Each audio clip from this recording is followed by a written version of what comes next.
So the reason why we're cultivating algae is to make food for feeding our oyster larvae. That process starts with us getting what's called starter cultures from the Milford lab in Connecticut. So we'll get these little vials sent to us, and that's where we begin the inoculation process and getting our algae cultures started.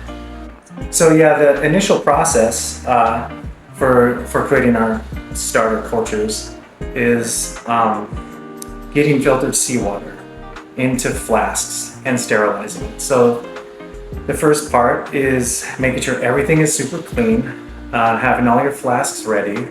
Downstairs we have filtered seawater that comes in, I think, 0.2, 0.1 micron. So it's super filtered. So I have a jug inside the lab, and then I fill up my flasks with filtered salt water. And then I add nutrients. I add what's called F2 media, or F over 2 media nutrients. I add silicate, and then to what's called the working cultures, not the bubbling flasks, which I'll get into later. I add Trizz buffer, which is a stabilizing agent and helps keep the pH low, and it makes it so that the flasks, or the algae that's stored in the flasks on the shelf, lasts longer.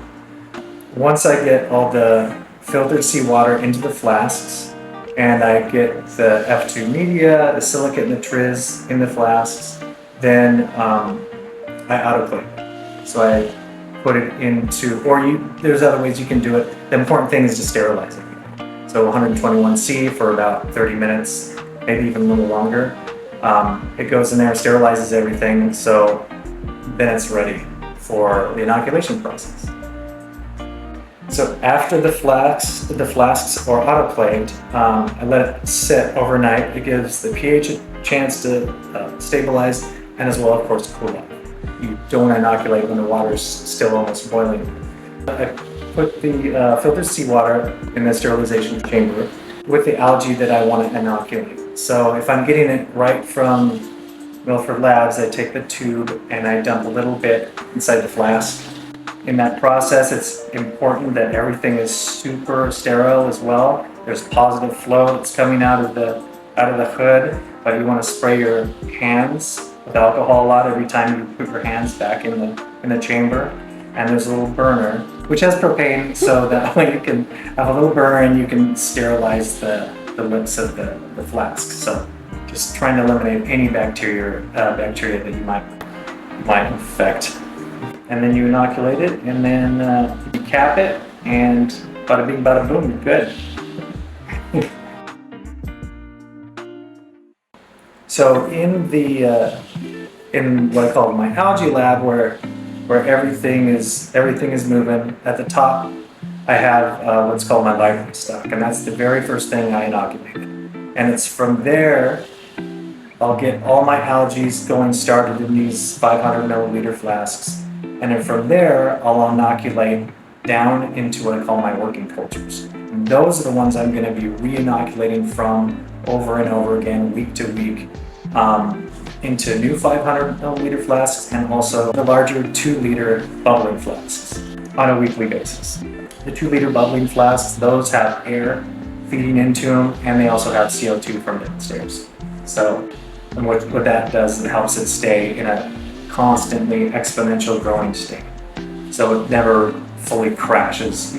The idea behind that is to get it as dense as possible.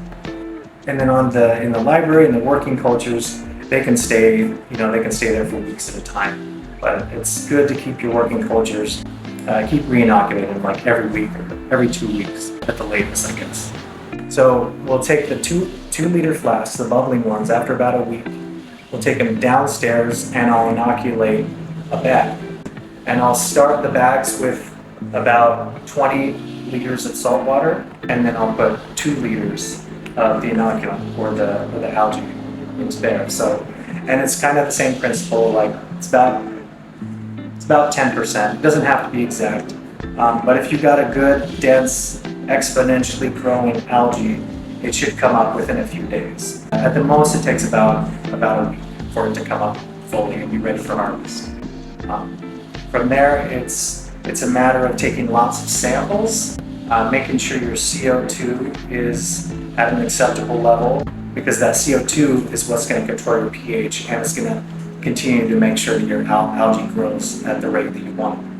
And checking the density, anywhere from 2 million cells per milliliter is a great start to harvest from. And then hopefully from there it can grow up to 6, 8, 10 million cells per mil. And it all depends on how much CO2 you have and how good the algae strain is, if it can grow. Ideally, once all the bags downstairs are inoculated with all the strains of algae, it's getting into harvest. So different ways you can do it. We have what's called a continuous flow or a continuous drip. So I have tubes set up so that the algae is always draining into the tubes, into what's called a harvest container at the end of the hallway.